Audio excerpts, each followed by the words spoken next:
네, 여러분 안녕하십니까? 여러분들 오늘은요, 우리 이제 고용노동부 직업상담원 3과목으로 국민기초생활보장법령 한번 들어가 볼까 합니다. 그쵸? 자, 그러면 이제 가장 첫 번째 국민기초생활보장법령에 당연히 법령의 첫 번째는 총칙 아닙니까? 그쵸? 그래서 지금부터 총칙 한번 들어가 보도록 할게요. 자, 한번 해봅시다. 우선 여러분들 첫 번째 한번 줄을 거 봅시다. 우리 일단 국민 기초 생활 보장 법령이란 건 말 그대로 이 법령에 이미 그 제목이 다 나와 있죠. 뭡니까? 국민들의 기초적인 생활을 보장하는 말 그대로의 법령 아닙니까? 그렇죠? 그러니까 당연히 이 법에 제정된 목적은 첫 번째 당연히 이거겠죠. 이 법은 생활이 어려운 사람에게 필요한 급여를 실시해서 이들의 최저 생활을 보장하고 그들의 자활을 돕는 것이 주된 목적이라고 볼 수 있습니다. 그렇죠? 당연히 이 법 자체는 그들의 생활의 최저의 어떤 그 수준을 보장하겠다라는 게 가장 주된 목적이라고 볼 수 있습니다. 그렇죠? 오케이. 자, 그러면 역시 법에 들어가기 앞서 각각의 개념들의 항상 법의 첫 번째 목적 다음에 뭐가 나오냐면 각각의 이 법에서 사용하고 있는 용어들을 정의하고 있지 않습니까? 그렇죠? 그래서 그 용어 한번 보겠습니다. 자, 여기서 여러분들 좀 체크해야 되는 게 1번과 2번입니다. 요 두 가지는 조금 체크를 하셔야 되는 게 사실 틀린 보기로 요 두 개를 뒤바꿔 나오는 경우가 많아요. 무슨 말이냐면 자 봅시다. 수급권자라는 건 급여를 받을 수 있는 자격을 가진 사람을 말합니다. 자, 말 그대로 수급권자예요. 그러니까 수급자가 아니라 수급권자는 내가 무언가 급여를 받을 수 있는 권자, 권리가 있는 사람이에요. 그러니까 수급권자는 사실 조금 넓은 범위의 의미입니다. 그런데 수급자는 뭡니까? 그들 중에서 실제로 급여를 받는 사람을 말해요. 그러니까 수급권자는 내가 급여를 받을 권리가 있는 사람인데 그 중에서 실제로 받고 있는 사람이 수급자가 되는 겁니다. 이해되십니까? 수급권자 범위가 이만큼이라면 거기에서 실제로 받는 사람의 수급자는 좀 더 작은 범위가 되겠네요. 그렇죠? 오케이. 그래서 요 두 개가 좀 헷갈리다 보니까 요 두 개를 이렇게 뒤바꿔 내는 경우가 있으니까 여러분들 1번과 2번은 반드시 하나 체크를 하도록 하겠습니다. 됐죠? 오케이. 그다음 여러분들 생각해야 되는 게 여기 최저생계비 좀 보겠습니다. 뭐 당연하겠죠. 왜냐? 우리가 국민기초생활보장법령이라는 건 국민들의 기초적인 생활을 보장하는 일종의 법령이니까 최저생계비 역시 중요합니다. 보도록 할게요. 최저생계비란 국민이 건강하고 문화적인 생활을 유지하기 위해서 필요한 최소한의 비용으로서 보건복지부 장관이 뭐 하는 겁니까? 예, 계측하는 금액을 말합니다. 누가 한다고요? 보건복지부 장관. 오케이. 이거 하나 체크하도록 할게요. 여기 참고로 틀리게 나오는 게 뭡니까? 고용노동부 장관이라고 나오는 경우도 있으니까 그거 하나 체크하겠습니다. 최저생계비 여기 하나 체크할게요. 그래서 여러분들 기억해야 되는 거는 1번, 2번과 그 다음에 7번은 반드시 기억을 하고 나머지는 여러분들께서 한 번쯤 읽어보시면 되겠습니다. 자, 이렇게 해서 우리 밑에 내려가서 자, 한번 들어가 볼게요. 우리가 지금 보면요. 자, 개별 가구. 우리가 이제 개별 가구에 대한 정의를 아래와 같이 하는데요. 그런데 우리가 봐야 될 거는 이 개별 가구에서 제외되는 사람들입니다. 항상 여러분 우리 법령은요. 우리 법은 우리 시험뿐만 아니라 그 어떤 시험에서도 법은요. 사실 이게 뭐 그냥 이 자체가 그냥 그 조문이지 않습니까? 그렇죠? 그게 나온 거 그 자체가 그렇죠? 그러니까 법이라는 건 사실 여러분들이 꼭 기억하셔야 되는 건 두 가지예요. 첫 번째, 당연히 예외 현상입니다. 법이라는 건 포괄적인 원칙에 의해서 무언가를 적용을 하게 되는데 법이 제일 중요한 건 예외예요. 그러니까 법은 항상 예외적 조항들을 항상 중요하게 생각을 하거든요. 그러니까 일단 그게 시험 포인트인데 예외 사항들을 꼭 기억해야 돼요. 첫 번째, 그거. 그다음 두 번째는요. 당연히 여기 보면 그 숫자 위주가 있습니다. 그게 정확한 그 표현이 있잖아요. 예를 들어서 90일, 180일, 3개월, 6개월 이런 거 있잖아요. 그렇죠? 그게 사실 우리 시험의 가장 중요한 포인트예요. 우리 시험의 가장 중요한 포인트는 결국은 숫자가 나오는 파트랑 그 다음에 예외 현상들이에요. 이게 거의 시험의 주를 이룹니다. 물론 우리 시험의 법은 이렇게 나오지만 플러스 알파로 여기에 만약에 서술형 시험이 있다라면 사실 여기에서 법은 하나 더 공부해야 되는 게 판례를 알아야 돼요. 판례. 예. 그래서 원래 법이 나오면 그 법이 실제 판례로 어떻게 나왔는지를 알아야 법의 전체를 알게 되거든요. 실제 법 공부를 그래서 항상 법정과 판례집을 항상 같이 봅니다. 그런데 우리 시험은 판례 이런 거 나오는 건 아니다 보니까 결국은 이 법조문 하나하나 자체가 그냥 중요한 포인트라고 보시면 돼요. 그럼 주로 어떻게 나오냐? 예외 현상과 그다음에 숫자들이 나오는 그 파트가 가장 시험에 많이 나온다라는 겁니다. 됐죠? 그래요. 그래서 제가 계속 중요한 것들 위주로 체크를 해가면서 그것만 정확히 암기를 해달라고 말씀드리는 겁니다. 됐죠? 자, 오케이. 자, 그래서 개별 가구론 일단 이렇게 보는데 중요한 건 예외 현상이죠. 이겁니다. 자, 제1항에도 불구하고 다음에 해당하는 사람은 개별 가구에서 제외를 하고 있습니다. 주로 어떤 사람들이냐면요. 신체적으로나 어떤 그런 부분들이 자기가 현재 있는 그곳에서 떨어져 있는 경우에 주로 예외 현상으로 보고 있습니다. 자, 볼까요? 대표적인 이런 거죠. 현역 군인 등 법률상 의무를 이행하기 위해서 다른 곳에 거주하면서 의무 이행과 관련해서 생계를 보장받고 있는 사람들. 말 그대로 뭡니까? 그렇죠. 군대 입대를 하게 되면 어떻게 됩니까? 그 가구원에서 예외로 본다라는 겁니다. 이해되십니까? 오케이. 예를 들어서 우리 집에 식구가 4명 있는데 그중에 한 명이 군 입대를 해버린다. 그러면 어떻게 돼요? 예외로 본다. 그 사람은. 오케이? 예, 이런 것들. 그러니까 주로 보면 대부분 어떠냐? 신체적인 조건들이 그 공간에서 벗어나 있는 경우가 많습니다. 어떤 특수한 이유 때문에. 그렇죠? 그러니까 두 번째도 보면 외국에서 최근 6개월간 통산하여 며칠 90일을 초과해서 거기에 체류하고 있는 사람. 역시 가구원에서 예외로 보는 겁니다. 지금 전부 다 뭡니까? 개별 가구에서 제외하는 예외 현상도 아닙니까? 그렇죠? 그다음 또 뭡니까? 그렇네. 이런 교도소나 구치소에 수감돼 있는 사람들. 이런 사람들도 신체적으로 분리가 되어버리니까 뭐예요? 그렇죠. 개별 가구에서 제외하는 현상들이 되는 겁니다. 됐죠? 여러분들 여기 있는 1번부터 7번까지가 다 그런 것들이에요. 됐습니까? 여기 봐. 실종 선고 이런 것도 어떻습니까? 거기에서 분리되어 있잖아요. 그렇죠? 그러니까 이런 것들 하나 체크하시면 되겠습니다. 됐죠? 자, 이거 하나 보도록 하고요. 그다음 나머지는 쭉 읽어보시고 급여의 기본 원칙으로 들어가겠습니다. 자, 그러면 우리가 지금 국민기초 생활보장법령에서 지금 제일 첫 번째로 수급권자랑 수급자 이런 거 좀 보고 그러면 그들이 수급권자랑 수급자라는 건 결국 급여를 받는 것들을 말하는데 그때 우리가 급여의 기본 원칙은 다음과 같은 두 가지가 되겠습니다. 자, 보도록 할게요. 첫 번째, 급여는 수급자가 자신의 생활의 유지, 향상을 위해서 그의 소득, 재산, 근로 능력 등을 활용하여 최대한 노력하는 것을 전제로 이를 보충, 발전시키는 것을 기본 원칙으로 하고 있습니다. 자, 중요한 건 뭐냐? 항상 자신이 할 수 있는 최선의 노력을 다 해야 돼요. 그래서 여기 보면 근로 능력 등을 활용을 해서 뭡니까? 최대한 노력을 해야 됩니다. 최대한 노력을 하는 것을 기본 전제로 하는 거예요. 오케이? 최선을 다하지 않은 상태에서는 그건 우리가 그 사람의 어떤 지금 상황이 안 좋다 이런 것들을 판단할 수가 없다라는 겁니다. 최선의 노력을 다해야 된다라는 걸 기본 원칙으로 하고 있습니다. 됐죠?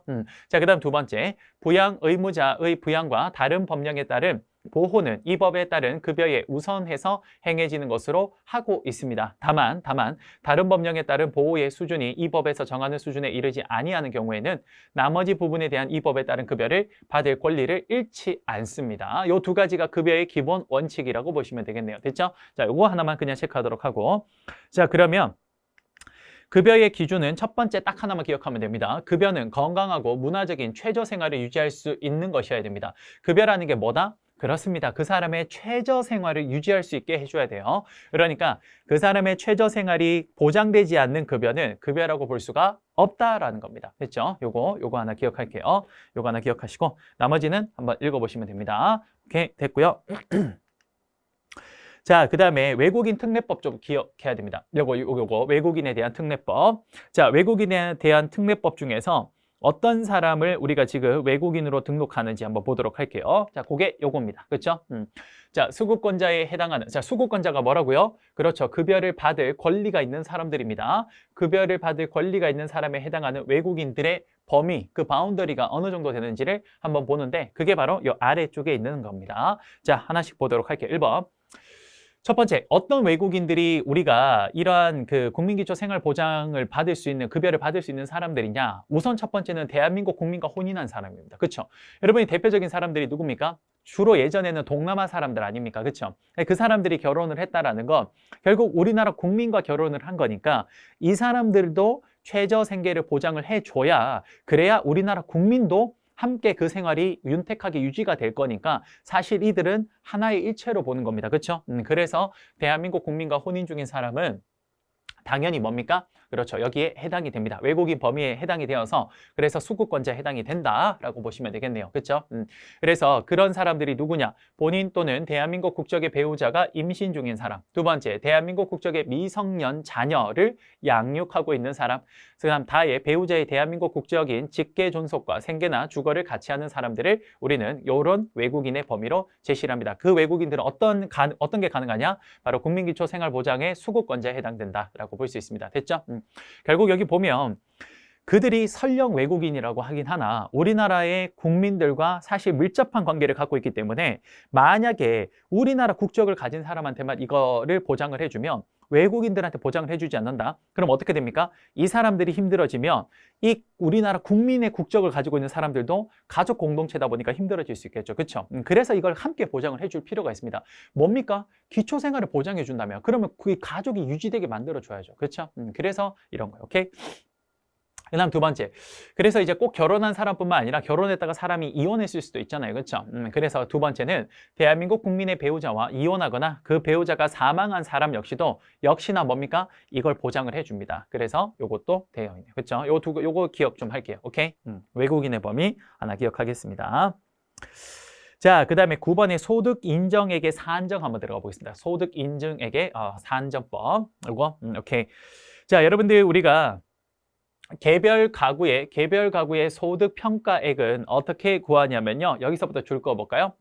자, 개별 가구의 소득 평가액은 다음 각 호의 소득을 합한 개별 가구의 실제 소득에서 뭘 빼냐? 바로 장애, 질병, 양육 등 가구 특성에 따른 지출 요인, 근로를 유인하기 위한 요인, 그 밖에 추가적인 지출을 감한 것을 말합니다. 다시 뭐라고?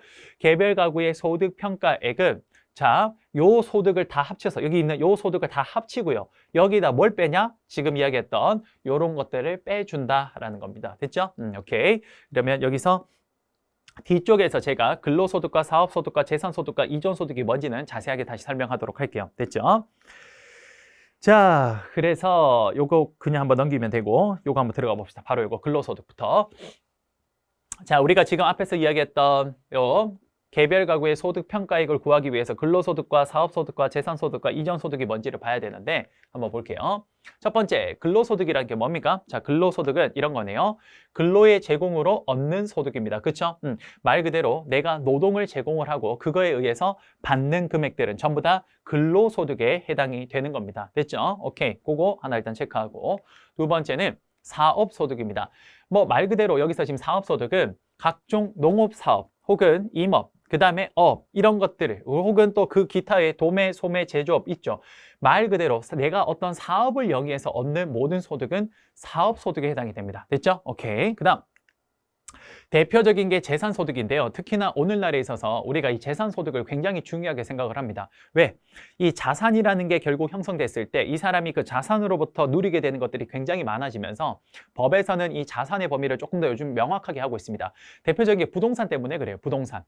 과거보다 부동산 가격이 폭등을 하다 보니까 아무래도 이제 이런 부분들에 대해서 우리가 국민기초생활을 그 보장을 할 때는 사실 이런 부분이 굉장히 큰 자산을 가지고 있는 사람한테까지 이 법을 막 뭐 다 적용을 해야 된다 이런 건 아니잖아요. 그렇죠? 그래서 재산 소득이 중요한데 그중에 가장 중요한 게 바로 이 임대소득입니다. 뭡니까? 부동산이나 동산, 권리 또는 그 밖의 재산의 대여로 발생하는 소득이 임대소득이 돼요. 그 외에 이자소득 같은 경우는 우리가 은행에다가 적금하고 난 뒤에 나오는 이자 있죠. 그런 것들을 우리가 이자소득 그리고 연금소득은 내가 연금보험법에 따라서 연금을 넣어놓은 걸 나중에 타게 되면 그때 받는 소득을 연금소득이라고 합니다. 됐습니까? 요 세 가지가 재산소득이라는 거 하나 체크하도록 하고 그 다음 이전소득은 뭡니까? 여러분 이전소득이라는 게 뭐냐면요. 정부의 이전 지출이라고도 하는데요. 이게 뭐냐면 정부가 국민으로부터 세금을 걷어서 그 세금을 다시 국민들한테 주는 거예요. 어떤 식으로? 예를 들어서 이런 거죠. 차상위 계층 같은 사람들한테 생활금 지급해 주는 거 이런 거. 왜 이게 이전 소득이라고 하냐면요. 이전이에요. 이 앞에 뭐가 지금 생략된 거냐면요. 뭐죠? 소유권의 이전이라는 겁니다. 그 앞쪽에 소유권이 이전된 소득이라는 거예요. 무슨 말입니까? 자 봐. 정부가 지금 이 정부의 호주머니에 있는 돈을 빼서 그걸 국민들한테 이렇게 소득으로 준 거는요. 자, 정부가 준 이 돈은 어디서 난 겁니까? 그렇죠. 국민들의 세금으로 가져온 거 아니에요. 그렇죠? 그럼 봐봐. 원래는 국민들의 호주머니에 있던 소득입니다. 그렇죠? 그걸 정부가 빼가지고 다시 정부 호주머니에 넣었다가 자, 그러면 그 돈의 소유권이 국민에서 정부로 바뀐 거죠. 그리고 나한테 다시 소유권을 어떻게 이전해주고 있냐? 정부의 호주머니에서 빼서 차상위 계층에다 다시 호주머니 넣어주는 겁니다. 이게 바로 소유권의 이전 소득이라 그래서 그걸 줄여서 이전 소득이라고 하는 거예요. 이해되십니까? 그래요. 그게 바로 주로 이런 정부의 각종 뭡니까? 보건복지 정책 같은 것들, 이런 것들, 그런 게 전부 다 지원해주는 금액들, 이걸 전부 다 이전 소득이라고 하는 겁니다. 됐죠? 오케이. 이 정도 보시면 되겠네요. 그렇죠? 자, 됐고요. 이렇게 해서 정리가 좀 된 것 같고요. 그 다음에 여러분들 그 다음 보면요, 여기 이제 여러분들 그 이전 소득에 해당되는 것들은 요 밑에 있는 내용들은 구체적으로 한 번만 읽어보시면 됩니다. 뭐 친족 또는 후원자 등으로부터 정기적으로 받는 금품. 여러분 이런 거 보세요. 친족이나 후원자가 누군가가 나한테 정기적으로 계속 돈을 준대요. 여러분 그거 뭡니까? 그렇죠. 내가 노동력을 제공한 것도 아니야. 그러니까 첫 번째, 일단 아까 이야기한 것처럼 근로소득도 아닐 겁니다. 그렇죠? 근로소득 아니에요. 그렇죠? 두 번째, 그 사람이 후원을 해주는 거니까 내가 무슨 사업한 것도 아니잖아요. 그렇죠? 그러니까 세 번째 뭡니까? 그리고 또 그게 내가 뭔가 그 사람한테 임대해서 받는 것도 아니잖아요. 말 그대로 뭡니까? 후원이라는 건 원래 그 사람이 자산가가 호주머니에 가지고 있는 그 돈을 이 사람한테 넣어주는 거 아닙니까? 그렇죠? 단순히. 그러니까 이 사람이 가지고 있던 돈의 소유권이 바로 이 사람한테 가는 거니까 소유권의 이전 소득이니까 이런 것들 전부 다 이전 소득에 해당되는 겁니다. 됐죠? 오케이. 이런 것들 전부 다 이전 소득에 해당되는데 그게 요 밑에 범위가 있으니까 요건 여러분들께서 한 번만 읽어보시면 되겠습니다. 됐죠? 오케이. 자, 됐습니다. 여기까지 해서 우리가 국민기초생활보장법령에 우리가 첫 번째 총칙은 여기까지 마무리하도록 하겠습니다. 뒤쪽에 있는 나머지 내용들은 뭐 많이 중요한 내용들은 아니라서 여러분들 여기 있는 그 퍼센테이지 정도만 조금 기억을 하면 되는 거라서 요건 여러분들한테 좀 넘기도록 하겠습니다. 됐죠? 자, 여러분 수고 많으셨고요. 이렇게 해서 우리 첫 번째 우리 시간은 여기에서 마무리하도록 하겠습니다. 여러분 감사합니다.